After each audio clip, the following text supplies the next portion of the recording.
ಬೆಳಗಾವಿ ಜಿಲ್ಲೆ ಶಾಪುರ್ ಪೊಲೀಸ್ ಠಾಣಾ ವ್ಯಾಪ್ತಿಯಲ್ಲಿ ಭೀಕರ ಘಟನೆ ಬೆಳಕಿಗೆ ಬಂದಿದೆ.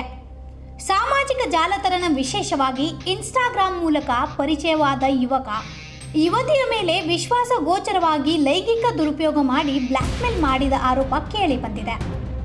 2019ರಲ್ಲಿ ಈಶ್ವರ್ ಸಿಂಗ್ ಪ್ರೇಮ್ ಸಿಂಗ್ ಬಡಪೂಜೆ ಎಂಬ ಯುವಕ ಇನ್ಸ್ಟಾಗ್ರಾಮ್ ಮೂಲಕ ಯುವತಿಯನ್ನು ಸಂಪರ್ಕಿಸಿದನು. ಪ್ರಾಥಮಿಕವಾಗಿ ಸ್ನೇಹ ಬೆಳೆಸಿದ ನಂತರ ಪ್ರೀತಿಯ ಭಾವನೆ ವ್ಯಕ್ತಪಡಿಸಿ ಮದುವೆಯಾಗುವ ಭರವಸೆ ನೀಡಿದ್ದಾನೆ. ಈ ನಂಬಿಕೆಯನ್ನು ದುರುಪಯೋಗಪಡಿಸಿಕೊಂಡು ಯುವತಿಯನ್ನು ಲೈಂಗಿಕವಾಗಿ ಬಳಸಿಕೊಂಡು ಹಣ ಪಡೆಯುವ ಕೆಲಸ ಮಾಡಿದ್ದಾನೆ. ಮತ್ತೊಂದು ಕಾಳಜಿಯ ವಿಷಯವೆಂದರೆ ಯುವತಿಯ ಖಾಸಗಿ ಕ್ಷಣಗಳನ್ನು ವಿಡಿಯೋ ಮತ್ತು ಫೋಟೋ ರೂಪದಲ್ಲಿ ದಾಖಲಿಸಿ ಸಾಮಾಜಿಕ ಜಾಲತಾಣದಲ್ಲಿ ವೈರಲ್ ಮಾಡುವ ಬೆದರಿಕೆ ಹಾಕಿ ಒಟ್ಟು ಸುಮಾರು 7 ಲಕ್ಷ ರೂಪಾಯಿ ನಗದು 150 ಗ್ರಾಂ ಚಿನ್ನವನ್ನು ವಸೂಲಿ ಮಾಡಿಕೊಂಡಿರುವುದು ತನಿಖೆಯಲ್ಲಿ ಬೆಳಕಿಗೆ ಬಂದಿದೆ. ಈ ಘಟನೆಯ ಬಗ್ಗೆ ಪೀಡಿತ ಯುವತಿ ಶಾಪುರ್ ಪೊಲೀಸ್ ಠಾಣೆಗೆ ಎಲ್ಲ ಸಾಕ್ಷಿಗಳೊಂದಿಗೆ ದೂರು ನೀಡಿದ್ದರು. ಕೆಲವು ಪೊಲೀಸ್ ಅಧಿಕಾರಿಗಳು ದೂರು ಸ್ವೀಕರಿಸಲು ಹಿಂದಾಸರವಾಗಿದ್ದಾರೆಂಬ ಆರೋಪವಿದೆ. ईश्वर सिंह और मेरी पहचान इंस्टाग्राम के थ्रू हुई थी, एक कॉमन फ्रेंड की वजह से. तो उसके बाद पहले फ्रेंडशिप हो गई, उसके बाद हम मिलना स्टार्ट किए. फिर उसके बाद उसने यहाँ वहाँ घुमा के पहले मेरा ट्रस्ट बना के लिया. उसके बाद मेरा बैकग्राउंड जान के लिया कि मेरे अकाउंट में क्या है, मेरे नाम पे क्या है, ये सब कुछ उसने जान के लिया. फिर उसने मेरे साथ फोर्सफुली फ़िज़िकल रिलेशन रखा. उसके बाद उसने उस टाइम पे फ़ोटोज़ और वीडियोज़ वो सब भी बना के रखे थे. उसके बाद वो मुझे पैसों के लिए ब्लैकमेल करने लगा, नहीं तो मैं फ़ोटोज़ ये वो वायरल करूँगा, ये सब बोलने लगा. मेरे को मेरी मतलब रेपुटेशन इसकी वजह से मैं उसको देती गई पैसा, और वो जैसे जैसे चाहिए वैसे वैसे मेरे को मार के ब्लैकमेल करके वो पैसे लेते गया. उसके बाद अब मेरे से सब कुछ ख़त्म हो गया तो मेरा गोल्ड ले लिया उसने, जो मेरा जो था मेरे ऊपर, वो भी उसने सब कुछ ले लिया. उसके बाद वो अभी सब कुछ होने के बाद जब मेरे घर में पता चलने लगा तो मैं उसके घर पे गई और बताई कि आपके बेटे ने ऐसे ऐसे किया है.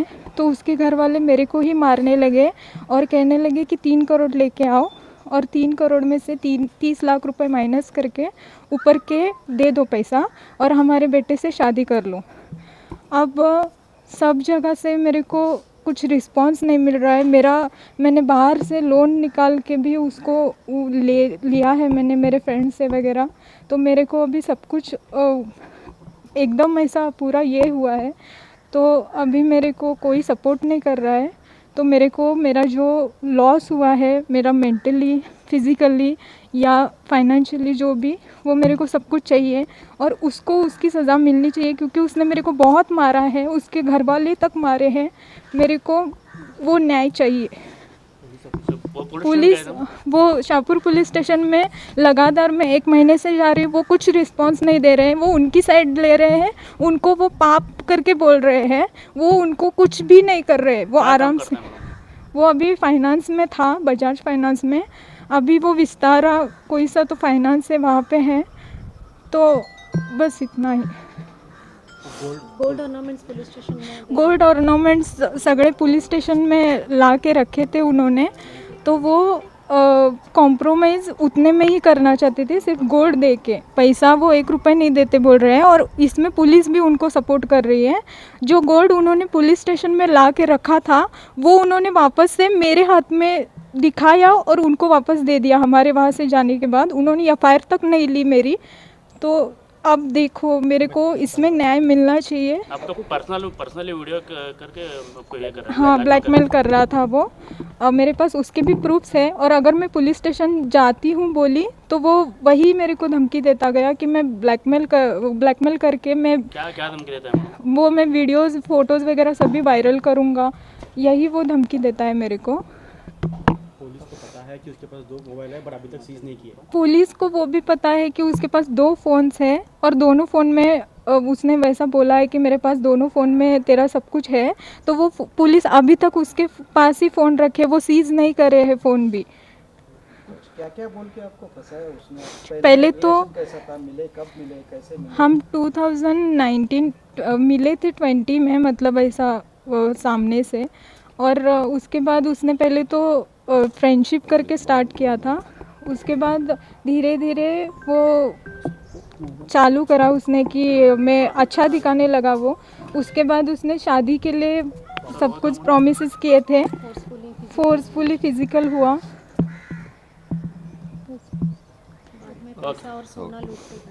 बाद में पैसा सोना ये सभी लूटने के बाद, सब कुछ होने के बाद, और अभी वो मेरे को दूसरे लड़कियों के साथ जाके भी उसने फ़ोटोज़ भेजे हैं। उसका भी वो मेरे को मतलब और ज़्यादा वो मेंटली हरेश कर रहा है। हाँ, अफेयर है वो लड़कियों के साथ। मेरा जो पैसा आता था वो लेके वो रिसोर्ट्स वगैरह जाता था लड़कियों को लेके। मेरे पास वो भी प्रूफ्स है। हाँ, उसने ही भेजे हैं। कार उसने एमजी की ली है, जो मेरे पैसों से ही ली है, वो भी सीज की जाए। ಆರೋಪಿಯ ಮೇಲೆ ತಕ್ಷಣ ಕಠಿಣ ಕ್ರಮ ಕೈಗೊಳ್ಳಬೇಕೆಂದು ತರುಣಿ ಮನವಿ ಮಾಡಿದ್ದಾಳೆ. ಪೊಲೀಸರು ಈ ಪ್ರಕರಣವನ್ನು ತ್ವರಿತವಾಗಿ ಪರಿಶೀಲಿಸುತ್ತಿದ್ದಾರೆ. ಈ ಶಾಪುರ್ ಪೊಲೀಸ್ ಸ್ಟೇಷನ್ ಹದ್ದಿಯಲ್ಲಿರೋ ಒಂದು ಹುಡುಗಿ 2019ನಿಂದ ಇವಳು ಕಾಂಟ್ಯಾಕ್ಟಲ್ಲಿ ಒಂದು ಹುಡುಗ ಬರ್ತಾನೆ, ಈಶ್ವರ್ ಸಿಂಗ್ ಪ್ರೇಮ್ ಸಿಂಗ್ ಬಡ್ಗೂಜರ್ ಅಂಥೇಳಿ. ಮಾಧವ ರೋಡ್ನಲ್ಲಿ ಇರೋ ಹುಡುಗ ಇವನು. 32 ವರ್ಷದವ, ಹುಡುಗಿ 25 ವರ್ಷದವಳು. ಇವಳಿಗೆ ಫ್ರೆಂಡ್ಶಿಪ್ ಥರ ರಿಕ್ವೆಸ್ಟ್ ಮಾಡಿ ಇನ್ಸ್ಟಾ ಮೇಲೆ ಮತ್ತು ಫೇಸ್ಬುಕ್ ಮೇಲೆ ಫ್ರೆಂಡ್ಶಿಪ್ ಮಾಡ್ಕೊಳ್ತಾನೆ. ಫ್ರೆಂಡ್ಶಿಪ್ ಮಾಡಿಕೊಂಡು ಆ ಕಡೆ ಈ ಕಡೆ ಅಂಥೇಳಿ ಅವನು ಸ್ವಿಫ್ಟ್ ಕಾರ್ ಒಳಗಿಂದ ತಿರುಗಾಡಿಸಿ ಅವಳನ್ನು ಕಾರಲ್ಲಿನೇ ಟಿಂಟೆಡ್ ಗ್ಲಾಸ್ ಒಳಗೆ ಸ್ವಲ್ಪ ರೊಮಾನ್ಸ್ ಥರ ಮಾಡಿ, ನಾನು ನಿನ್ನ ಮದುವೆ ಆಗೋ ಇಚ್ಛೆ ಪಡ್ತೀನಿ, ಮದುವೆ ಆಗ್ತೀನಿ ಅಂಥೇಳಿ ನಂಬಿಸಿ ಇವಳನ್ನು ಮೊಲೆಸ್ಟ್ ಮಾಡ್ತಾನೆ. ಫಿಸಿಕಲ್ ರಿಲೇಷನ್ ಇವಳು ಮನಸ್ಸಿನ ಇಚ್ಛೆ ವಿರುದ್ಧ ಇವಳ ಜೊತೆ ಫಿಸಿಕಲಿ ರಿಲೇಷನಲ್ಲಿ ಬರ್ತಾನೆ. ಅವಳಿಗೆ ಗೊತ್ತಿಲ್ಲದೆ ವಿಡಿಯೋಸು ಫೋಟೋಸು ಎಲ್ಲ ಕಲೆಕ್ಟ್ ಮಾಡ್ತಾನೆ. ಆಮೇಲೆ ಅವಳದ್ದು ಹಣಕಾಸಿನ ಪರಿಸ್ಥಿತಿ ಏನಿದೆ ಮನೆಯೊಳಗಿಂತು ಅಂತ ತಿಳ್ಕೊಳ್ಳಿಕ್ಕೆ ಪ್ರಯತ್ನ ಮಾಡಿ ಅವಳದೆಲ್ಲ ಫೈನಾನ್ಷಿಯಲ್ ಕಂಡೀಷನ್ ತಿಳ್ಕೊಂಡು ಅವ್ರ ಅಪ್ಪನ ಹೆಸರಿನಲ್ಲಿರೋ ಒಂದು ಪ್ರಾಪರ್ಟಿಯನ್ನು ಮಾರಿದ್ದ ದುಡ್ಡು ಅವರು ಅಣ್ಣಗಳು 3 ಜನ ಅಣ್ಣಗಳು ಮತ್ತು ಇವಳು ಪಾಲ ಮಾಡಿ ಅವ್ರ ತಂದೆ ತಾಯಿ ಆ ದುಡ್ಡದಲ್ಲಿ 8 ಲಕ್ಷ ಇವಳಿಗೆ ಕ್ಯಾಶ್ ಕೊಡ್ತಾರೆ. ಆ 8 ಲಕ್ಷನ ಅವಳು ತನ್ನ ಕಬರ್ಡ್ನಲ್ಲಿ ಇಟ್ಕೊಂಡಿರ್ತಾಳೆ. ಅದು ಈಶ್ವರ್ ಸಿಂಗ್ ಅವಳ ಕಡೆಯಿಂದ ಮಾಹಿತಿ ತಕ್ಕೊಂಡು ಆ 8 ಲಕ್ಷ ಪಿರಿಯಾಡಿಕಲಿ ಇನ್ಸ್ಟಾಲ್ಮೆಂಟ್ಸಲ್ಲಿ ನನಗೆ ಇಷ್ಟು ಕೊಡು ಅಷ್ಟು ಕೊಡು, ಇಲ್ಲಾಂದರೆ ನೀನು ವಿಡಿಯೋಸು ಫೋಟೋಸ್ ಪ್ರೈವೇಟ್ ಫೋಟೋಸ್ ನನ್ನ ಜೊತೆ ಫಿಸಿಕಲಿ ಆಗಿರೋ ಫೋಟೋಸು ವಿಡಿಯೋಸನ್ನೆಲ್ಲ ಮೀಡಿಯಾದಲ್ಲಿ ಸೋಷಿಯಲ್ ಮೀಡಿಯಾದಲ್ಲಿ ಲೀಕ್ ಮಾಡ್ತೇನೆ ಅಂತ ಹೇಳಿ ಅವಳಿಗೆ ಬ್ಲ್ಯಾಕ್ ಮೇಲ್ ಮಾಡಿ ಅದು 8 ಲಕ್ಷ ಪೂರ್ತಿ ಎಲ್ಲ ಅವಳಿಗೆ ತಗೊಳ್ತಾನೆ. ಆಮೇಲೆ ಏನು ಹೇಳ್ತಾನೆ, ನಾನು ನಿನ್ನ ಮದುವೆ ಆಗೋನು ಅಂತ ಪದೇ ಪದೇ ಹೇಳಿ ಅವನು ನಂಬಿಸ್ತಿರ್ತಾನೆ. ಸೊ 2021 ಅವಳ ತಾಯಿ ಕ್ಯಾನ್ಸರ್ ಇನ್ಫೆಕ್ಷನ್ನಿಂದ ತೀರ್ಕೊಳ್ತಾಳೆ. ಆ ತೀರ್ಕೊಂಡು ಆದಮೇಲೆ ತಾಯಿದ ಬಂಗಾರ ಮತ್ತು ಅವಳು ಮದುವೆಗೋಸ್ಕರ ಮಾಡಿದ ಬಂಗಾರ ಎಲ್ಲ ಅವಳ ಕಡೆ ಇಡ್ತಾರೆ ಅವ್ರ ಅಣ್ಣಂದಿರು ಮತ್ತು ಅಪ್ಪ. ಅವಳ ಕಬರ್ಡ್ದಲ್ಲಿರೋ ಬಂಗಾರದ ಬಗ್ಗೆನೂ ಅವನು ನಾಲೆಜ್ ತೊಗೊಳ್ತಾನೆ. ಮತ್ತು ಮೋರೋವರ್ ಬಿಸ್ನೆಸ್ ಹಾಕೋನು, ಇಬ್ಬರು ಕೂಡಿ ನಾವು ಜೀವನ ಮಾಡೋನು ಅಂಥೇಳಿ ಅವಳನ್ನ ನಂಬಿಸಿ ಆಮೇಲೆ 7 ಲಕ್ಷ ಅವಳ ಅಪ್ಪನ ಹೆಸರಿನಲ್ಲಿರೋ FD 7 ಲಕ್ಷನೂ ಸಹಿತ ಅವಳ ಕಡೆ ಛೇಡಿಸಿ ಅವಳನ್ನ ಬ್ಲ್ಯಾಕ್ ಮೇಲ್ ಮಾಡಿ ಆ 7 ಲಕ್ಷನೂ ತನ್ನ ಗೂಗಲ್ ಪೇ ಥ್ರೂ ತೊಗೊಂಡಿದ್ದಾನೆ. ಪೂರ್ತಿ 7 ಲಕ್ಷ ಅವಳು ಹೆದರಿ ಅವನ ಬೆದರಿಸಿರೋ ಬ್ಲ್ಯಾಕ್ ಮೇಲಿಗೆ ಹೆದರಿ ಆ 7 ಲಕ್ಷನೂ ಅವನ ಅಕೌಂಟಿಗೆ ಗೂಗಲ್ ಪೇನಿಂದ ಕಳಿಸಿದ್ದಾಳೆ. ಆ ನಂತರ ಅವ್ರ ತಂದೆ ಮತ್ತು ಅಣ್ಣಂದಿರೋ ಅವಳಿಗೆ ದುಡ್ಡು ಎಲ್ಲಿ ಹೋಯಿತು ಅಂತ ಕೇಳಿದಾಗ ಅವಳು ಸ್ವಲ್ಪ ಹೆದರಿ ಏನು ಮಾಡಬೇಕನ್ನೋ ದಾರಿ ಕಾಣಿಸಲ್ದ ಅವಳು ಆ ಗೋಲ್ಡ್ ಆರ್ನಾಮೆಂಟ್ಸ್, ತನ್ನಲ್ಲಿರೋ ಎಲ್ಲ ಗೋಲ್ಡ್ ಆರ್ನಾಮೆಂಟ್ಸ್ 150 ಗ್ರಾಮ್ಸ್ಗಿಂತನೂ ಜಾಸ್ತಿ ಇರೋ ಗೋಲ್ಡ್ ಆರ್ನಾಮೆಂಟ್ಸ್ ಶಾಪುರದಲ್ಲಿರೋ ಒಂದು ಗೋಲ್ಡ್ ಸ್ಮಿತ್ ಕಡೆ ಪ್ಲೆಜ್ ಮಾಡಿ ಆ ಬಂದಿದ್ದ ದುಡ್ಡನ್ನು ಅಣ್ಣಗೆ ಮತ್ತು ಅಣ್ಣಂದಿರಿಗೆ ಮತ್ತು ತಂದೆಗೆ ಕೊಡಬೇಕಂತನೋ ವಿಚಾರದಿಂದ ಆ ಗೋಲ್ಡ್ ಎಲ್ಲ ಶಾಪುರಲ್ಲಿರೋ ಒಂದು ಗೋಲ್ಡ್ ಸ್ಮಿತ್ಗೆ ಕಡೆ ತೊಗೊಂಡು ಹೋಗ್ತಾಳೆ. ಆ ಗೋಲ್ಡ್ ಸ್ಮಿತ್ ಆ ಬಂಗಾರದ ಆರ್ನಾಮೆಂಟ್ಸ್ ಎಲ್ಲ ತೊಗೊಂಡಿಟ್ಕೊಂಡು 3,80,000 ಕೊಡ್ತಾನೆ. ಆ 3,80,000 ಸಹಿತ ಇವಳ ಕಡೆಯಿಂದ ದೋಚ್ಕೊಳ್ತಾನೆ ಅವನು. ಮತ್ತೇನು ಹೇಳ್ತಾನೆ, ಗೋಲ್ಡ್ ಸ್ಮಿತ್ ಕಡೆ ಕಡಿಮೆ ದುಡ್ಡು ಬಂದಿದೆ, ಎಲ್ಲಾದರೂ ಬ್ಯಾಂಕ್ನಲ್ಲಿ ಇಟ್ಟರೆ ಜಾಸ್ತಿ ಬರ್ತದ ಅಂಥೇಳಿ ಆ ಗೋಲ್ಡ್ ಸ್ಮಿತ್ ಕಡೆಯಿಂದ ಆ ಬಂಗಾರದ ಆಭರಣಗಳನ್ನೆಲ್ಲ ತೊಗೊಂಡು ಹೋಗಿ ಬ್ಯಾಂಕ್ ಆಫ್ ಇಂಡಿಯಾದಲ್ಲಿ ಇಟ್ಟು ತನ್ನ ಹೆಸರಿನಿಂದ ಲೋನ್ ತೊಗೊಳ್ತಾನೆ. ಗೋಲ್ಡ್ ಆರ್ನಾಮೆಂಟ್ಸ್ ಎಲ್ಲ ಇವಳದು ತೊಗೊಂಡು ಹೋಗಿ ಪ್ಲೆಜ್ ಮಾಡಿ ಗೋಲ್ಡ್ ಲೋನ್ ಮಾಡಿದ್ದೂ ತನ್ನ ಕಡೆ ಇಟ್ಕೊಳ್ತಾನೆ. ಅದನ್ನು ತಾನೇ ಯೂಸ್ ಮಾಡ್ತಾನೆ. ಬ್ರಿಯೋ ಕಾರ್ ತೊಗೊಳ್ಳೋದು, MG ಕಾರ್ ತೊಗೊಳ್ಳೋದು ಅಂತೂ ಎಲ್ಲ ಆ್ಯಶ್ ಮಾಡಿದ್ದಾನೆ ಅವನ್ನೆಲ್ಲ. ಅವಳು ದುಡ್ಡು ಬಂಗಾರ ಎಲ್ಲ ತೊಗೊಂಡು ಅವಳನ್ನ ಬ್ಲ್ಯಾಕ್ ಮೇಲ್ ಮಾಡಿ ಅದನ್ನೆಲ್ಲ ಯೂಸ್ ಮಾಡಿ ಮೋರೋವರ್ ಅಕ್ಕಿನ ಫಿಸಿಕಲಿ ಸಹಿತ ಯೂಸ್ ಮಾಡಿದ್ದಾನೆ. ಟೋಟಲ್ 19 ಲ್ಯಾಕ್ಸ್ಗಿಂತ ಜಾಸ್ತಿ ಮತ್ತು 1500 ಗ್ರಾಮ್ಗಿಂತನೂ ಜಾಸ್ತಿ ಗೋಲ್ಡ್, ಮೇಡಮ್ ಈಗ 150 ಗ್ರಾಮ್. ಸ್ಟೇಷನ್ಗೆ ಹೋಗಿದ್ರಿ ಶಾಪುರ್ ಸ್ಟೇಷನ್? ಎಸ್, ಏನು ಅಂತಾರೆ ಮೇಡಮ್ ಅವ್ರು? ಯಾಕೆ ಶಾಪುರ್ ಪೊಲೀಸ್ ಸ್ಟೇಷನಲ್ಲಿ ಅವಳು ಲಾಸ್ಟ್ ಮಂತ್ನಿಂದ ಓಡಾಡ್ತಿದ್ದಾಳೆ. ಕೈ ಬರಹದಿಂದ ಅವಳು ಕೈ ಬರವಣಿಗೆಯಲ್ಲಿ ಒಂದು ಕಂಪ್ಲೇಂಟ್ ಕೊಟ್ಟಿದ್ದಾಳೆ ಆಲ್ರೆಡಿ. ಬಟ್ ಶಾಪುರ್ ಪೊಲೀಸ್ ಸ್ಟೇಷನ್ದವ್ರು ಏನು ಹೇಳಿದರು, ಹೋಗು ಅವನ ಕಡೆ ಹೋಗಿ ಸೆಟಲ್ ಮಾಡು. ಇವಳು ಅವನ ಮನೆಗೆ ಹೋಗಿದ್ದಾಳೆ, ಅವನ ತಾಯಿಗೆ ಮತ್ತು ಅವನ ಅಣ್ಣಂದಿರಿಗೆ ಎಲ್ಲ ಹೇಳಿದ್ದಾಳೆ. ಅವಳ ತಾಯಿ ಅವಳನ್ನ ಹೊಡೆದು 3 ಕೋಟಿ ಕೊಡು, ನನ್ನ ಮಗನ ಜೊತೆ ಮದುವೆ ಮಾಡ್ತೀನಿ ಅಂತ ಹೇಳೋ ಒಂದು ಡಿಮಾಂಡ್ ಇಟ್ಟಿದ್ದಾಳೆ. ಹೋಗಲಿ 3 ಕೋಟಿ ಕೊಡಲಿಲ್ಲ ಅಂತಂದ್ರೂ ಇದು ಏನು 19 ಲಕ್ಷಕ್ಕಿಂತ ಜಾಸ್ತಿ ಏನು ದುಡ್ಡು ಕೊಟ್ಟಿದ್ದಾಳೆ ಅವಳು. ಮತ್ತು ಬಂಗಾರದ್ದು ಅಮೌಂಟ್ 35 ಲ್ಯಾಕ್ಸ್ ಮೈನಸ್ ಮಾಡೋನು 3 ಕೋಟಿ ಒಳಗಿಂದ ಉಳಿದಿದ್ದು ಕೊಡು, ನಿನ್ನ ಜೊತೆ ಮದುವೆ ಮಾಡ್ತೀವಿ ನನ್ನ ಮಗಂದು ಅಂತ ಹೇಳಿ ಬಡಿದು ಕಳಿಸಿದ್ದಾಳೆ. ಸೊ ಪದೇ ಪದೇ ಇವಳು ಪ್ರಯತ್ನ ಮಾಡಿದ್ದಾಳೆ. ಮೋರೋವರ್ ಅವಳಿಗೆ ಗೈನಕ್ ಇಶ್ಯೂನೂ ಆಗಿದ್ದಿದೆ, ಅವಳು ಓವರಿ ಮೇಲೆ ಸಿಸ್ಟ್ ಆಗಿದ್ದಾವ ಮತ್ತು ಕೆಲವೊಂದು ಬೇರೆ ಹೆಲ್ತ್ ಇಶ್ಯೂನೂ ಆಗಿದ್ದಾವೆ. ಅವ್ರ ರಿಪೋರ್ಟ್ ಸಹಿತ ನಾನು ಹಚ್ಚಿದ್ದೀನಿ ಕಂಪ್ಲೇಂಟ್ ಜೊತೆ. ಓಕೆ, ಫ್ರೆಂಡ್ಶಿಪ್, ಅವಳು ಒಬ್ಳು ಫ್ರೆಂಡ್ ಕಡೆಯಿಂದ ಗುರುತು ಮತ್ತು ಫೇಸ್ಬುಕ್ ಮತ್ತು ಇನ್ಸ್ಟಾ ಮೇಲೆ ಅವನು ರಿಕ್ವೆಸ್ಟ್ ಕಳಿಸಿ ಅವಳ ಜೊತೆ ಫ್ರೆಂಡ್ಶಿಪ್ ಮಾಡ್ಕೊಂಡಿದ್ದಾನೆ. ರೊಕ್ಕನೂ ಇದನ್ನ ಮಾಡಿದ್ದಾರೆ, ಮೋಸ ಮಾಡಿ ಮನಿ ಮತ್ತು ಬಂಗಾರ ಎಕ್ಸ್ಟಾರ್ಟ್ ಮಾಡಿದ್ದಾನ, ಅವಳನ್ನು ಫಿಸಿಕಲಿ ಯೂಸ್ ಮಾಡಿದ್ದಾನ. ಅದರ ಫೋಟೋಸ್ ವಿಡಿಯೋಸ್ ತೊಗೊಂಡು ಅವಳಿಗೆ ಬ್ಲ್ಯಾಕ್ ಮೇಲ್ ಮಾಡಿ ಪದೇ ಪದೇ ಅವಳ ಕಡೆಯಿಂದ ದುಡ್ಡು ಮತ್ತು ಬಂಗಾರನ ದೋಚ್ಕೊಂಡಿದ್ದಿರೋದು ಇದು ಕಂಪ್ಲೇಂಟ್ ಇದೆ. ಏನು ಒತ್ತಾಯ ಮೇಡಮ್? ಈಗ ಕಮಿಷನರ್ ಬಂದಿದ್ರೆ ಕಂಪ್ಲೇಂಟ್ ಲಾಂಚ್ ಮಾಡಬೇಕು ಮತ್ತು ಅವಳ ಬಂಗಾರ ಏನು ಪ್ಲೆಜ್ ಮಾಡಿದಾನ ಅವನು ತನ್ನ ಹೆಸರಿನಲ್ಲಿ, ದುಡ್ಡು ಏನು ತಗೊಂಡಿದ್ದಾನ, ಐಫೋನ್ ಇವಳ ತಾಯಿ ಕೊಟ್ಟಿರೋ ಒಂದು ಐಫೋನ್ 21ರಲ್ಲಿ ಐಫೋನ್ ಕೊಟ್ಟಿದ್ಲು ಅವಳ ತಾಯಿ, 1,31,000, ಅದು ಐಫೋನ್ ಸಹಿತ ಕಸ್ಕೊಂಡಿದ್ದಾನ ಅವಳದು. ಮತ್ತು ಮೋರೋವರ್ ಪುನಃ ಅವಳನ್ನು ಕರ್ಕೊಂಡು ಹೋಗೋದು,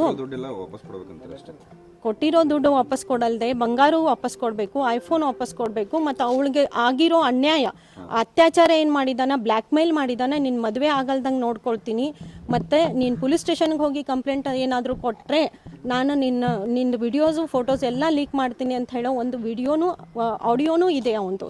ಎಲ್ಲ ಕಮಿಷನರ್ ಸಾಹೇಬರು 28ನೇ ತಾರೀಕು ನಾವು ಬಂದಿದ್ವಿ, ಬಹಳಷ್ಟು ಹೊತ್ತು ಕೂತು ಕಮಿಷನರ್ ಸಾಹೇಬರು ಅವು ಆಡಿಯೋಸ್ ನೋಡಿದಾರ, ಎಲ್ಲ ಅವ್ನ ಫೋಟೋಸ್ ನೋಡಿದಾರ, ಮೆಸೇಜಸ್ ನೋಡಿ ಕಂಪ್ಲೇಂಟ್ ಮೇಲೆ ಅವ್ರ ಸಿಗ್ನೇಚರ್ ಇದೆ. 28 ತಾರೀಕು ಒಂದು ಸಿಗ್ನೇಚರ್ ಮಾಡಿ ಕಂಪ್ಲೇಂಟನ್ನು ಕೊಟ್ಟಿದ್ದಾರೆ. ಇದಿರೋದು ಕಂಪ್ಲೇಂಟ್. 28ನೇ ತಾರೀಕು ಕಮಿಷನರ್ ಅವರು ಸಿಗ್ನೇಚರ್ ಮಾಡಿ ಸಿಮಾನಿ ಸಾಹೇಬರಿಗೂ ಫೋನ್ ಮಾಡಿ ಹೇಳಿದರು ಈ ಕಂಪ್ಲೇಂಟನ್ನು ಇಮಿಡಿಯೇಟ್ ಆಗಿ ಲಾಂಚ್ ಮಾಡಿ ರಿಜಿಸ್ಟರ್ ಮಾಡಿ ಆ್ಯಕ್ಷನ್ ತೊಗೊಳ್ಬೇಕು. ಅವನಲ್ಲಿ ಇರೋ ಫೋನ್ ಎಷ್ಟು ಫೋನ್ ಇದಾವೆ ಅದನ್ನೆಲ್ಲ ಇದು ಸೀಸ್ ಮಾಡಬೇಕು, ಯಾಕಂದರೆ ಅವನ ಕಡೆ ಆಡಿಯೋಸ್ ವಿಡಿಯೋಸ್ ಇದ್ದಾವೆ, ತೊಂದರೆ ಆಗ್ತದ ಹುಡುಗಿಗೆ ಅಂತ ಹೇಳಿ ಫೋನ್ ಮೇಲೆ ಕಳಿಸಿದ್ರು. ಇನ್ನೂ ತಗೊಂಡಿಲ್ಲ, ಅವರು ಪ್ರೆಷರ್ ಮಾಡ್ಲಿಕ್ಕತ್ತಾರ ಸೆಟಲ್ಮೆಂಟ್ ಮಾಡ್ರಿ, ಯಾಕಂತಂದ್ರೆ ಇವನು ಇವನು ಏನು ಈಶ್ವರ್ ಸಿಂಗ್ ಇದಾನಲ್ಲ, ಅವ್ರ ಅಣ್ಣಂದಿರು ಎಲ್ಲ ಪೊಲಿಟಿಕಲಿ ಫೈನಾನ್ಸಿಯಲಿ ಬಹಳಷ್ಟು ಇನ್ಫ್ಲೂಯೆನ್ಸ್ಡ್ ಇದ್ದಾರೆ. ಇವರೆಲ್ಲ ಕ್ರೈಮ್ಸ್ ಮಾಡಿ ರಿಯಲ್ ಎಸ್ಟೇಟ್ ಮಾಡ್ತಾ ಇದ್ದಾರೆ ಈಗ ಸದ್ಯ. ಸೊ ಈಗೇನಾಗಿದೆ, ಇವರು ಶಾಪುರ್ ಪೊಲೀಸ್ ಸ್ಟೇಷನ್ CPI ಆಗಲಿ ಸ್ಟಾಫ್ ಆಗಲಿ ಬಂಗಾರ ಆಭರಣ ತಗೊಳ್ರಿ, ಕಮಿಷನರ್ ಅವರು ಕೊಟ್ಟರು ಕೂಡ ಅವರು ಯಾಕೆ ತಗೊಳತ್ತಿಲ್ಲ ಅಂದರೆ ನಾನು ಹೇಳ್ತೀನಿ, ಬರೀ ಗೋಲ್ಡ್ ಆರ್ನಾಮೆಂಟ್ಸ್ ತೊಗೊಂಡು ಸೆಟಲ್ ಮಾಡಿರಿ, ಅವ್ರದ್ದು ಪ್ರೆಷರ್ ಇದೆ. ನಮ್ಮದು ಕಂಪ್ಲೇಂಟು ಬರೀ ಗೋಲ್ಡ್ ಆರ್ನಾಮೆಂಟ್ಸ್ ತೊಗೊಂಡಿದ್ದು ಮಾತ್ರ ಅಲ್ಲ, ಗೋಲ್ಡ್ ಆರ್ನಾಮೆಂಟ್ಸ್ ತೊಗೊಳಕ್ಕಿಂತ ಮೊದಲು ಅವಳಿಗೆ ಬ್ಲ್ಯಾಕ್ ಮೇಲ್ ಮಾಡಿದ್ದಾನ, ಫಿಸಿಕಲಿ ರೇಪ್ ಮಾಡಿದ್ದಾನ. It is case of rape also. ಹೆದರ್ಸಿ ಬೆದರ್ಸಿ ಬ್ಲ್ಯಾಕ್ ಮೇಲ್ ಮಾಡಿ ಅವಳ ಕಡೆಯಿಂದ ದೋಚ್ಕೊಳ್ಳೋದು, ಬಂಗಾರ ಗೋಲ್ಡ್ ಐಫೋನು ದೋಚ್ಕೊಳ್ಳೋದು. ಮೋರೋವರ್ ಆಕಿಗೆ ಫಿಸಿಕಲಿ ಹರಾಸ್ಮೆಂಟ್ ಮಾಡಿದ್ದಾನ, ಹೊಡೆದಿದ್ದು ಬಡ್ದಿದ್ದು ಎಲ್ಲ ಆಡಿಯೋಸ್ ನೋಡಿದ್ದಾರೆ ಕಮಿಷನರ್ ಸಾಹೇಬರು. ಚೀರಾಡಿದ್ದು ಅವಳು ಏನು ಕೆಲಸ ಮಾಡೋದಿಲ್ಲ, ಇವಳು ದುಡ್ಡು ಬಂಗಾರ ತಗೊಂಡು ಈಗ ಬೇರೆ ಹುಡುಗಿಯವ್ರ ಜೊತೆ ಎಂಜಾಯ್ ಮಾಡ್ತಾ ಕೂತ್ಕೊಂಡಿದ್ದಾನ. ಸೊ ಬರೀ ಎಂಜಾಯ್ ಮಾಡಿದ್ದಾನ ಅವನು, ಆ ಟೈಪೇ ಇದ್ದಾನ. ಬಹಳಷ್ಟು ಹುಡುಗಿಯರ ಜೊತೆ ರಿಲೇಷನಲ್ಲಿದ್ದಾನ. ಇವನನ್ನು ಹಾಗೆ ಬಿಟ್ಟರು, ಅದು ಫೋಟೋಸ್ ಅವಳಿಗೆ ಕಳಿಸಿದಾನ, ಅದು ಹಚ್ಚಿದ್ದೀವಿ ನಾವು. ಬಹಳಷ್ಟು ಹುಡುಗಿಯರ ಜೊತೆ ಅವನು ತಿರುಗಾಡ್ತಾ ಇದ್ದಾನ, ಎಂಜಾಯ್ಮೆಂಟ್ ಮಾಡ್ತಿದ್ದಾನ 2019ದಿಂದ. ನನ್ನ ಹೆಸರು ಅಡ್ವೊಕೇಟ್ ಮಂದಾಕಿನಿ ಅಪ್ಪುಗೋಳು. ತಾರೀಕು ಇವನು ಈಶ್ವರ್ ಸಿಂಗ್ನ ಅಣ್ಣಂದಿರು ಮತ್ತು ಈಶ್ವರ್ ಸಿಂಗು ಬ್ಯಾಂಕ್ ಆಫ್ ಇಂಡಿಯಾದಲ್ಲಿ ಪ್ಲೆಜ್ ಮಾಡಿದ್ದು ಈ ಹುಡುಗಿದು ಗೋಲ್ಡ್ ಆರ್ನಾಮೆಂಟ್ಸ್ ಎಲ್ಲ ತೊಗೊಂಡು ಬಂದರು ಪೊಲೀಸ್ ಸ್ಟೇಷನಿಗೆ ಸಂಜೆ 7 ಗಂಟೆ ಸುಮಾರು. ಎಲ್ಲ ಗೋಲ್ಡ್ ಆರ್ನಾಮೆಂಟ್ಸು ಈ ಹುಡುಗಿ ಕಡೆಯಿಂದ ರಿಕಗ್ನೈಸ್ ಆಗಿದೆ. ಅವಳು ರಿಕಗ್ನೈಸ್ ಮಾಡಿದ್ದಾಳೆ, ಹೌದು ಇದೇ ಗೋಲ್ಡ್ ನನ್ನ ಆಭರಣಗಳು ಅಂತ ಹೇಳಿದ್ದಾಳೆ.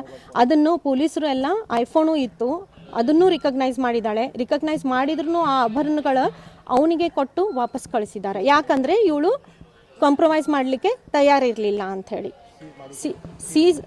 ಅವರು ಸೀಸ್ ಮಾಡಿದರು ಅದನ್ನ ಇದರೊಂದಿಗೆ ಸಾಮಾಜಿಕ ಜಾಲತಾಣದಲ್ಲಿ ಅಪರಿಚಿತ ವ್ಯಕ್ತಿಗಳೊಂದಿಗೆ ಸಂಪರ್ಕ ಹೊಂದುವಾಗ ಎಲ್ಲರೂ ಎಚ್ಚರಿಕೆಯಿಂದ ಇರಬೇಕು ಎಂದು ತಜ್ಞರು ಹಿತೈಷಿ ಸಲಹೆ ನೀಡಿದ್ದಾರೆ.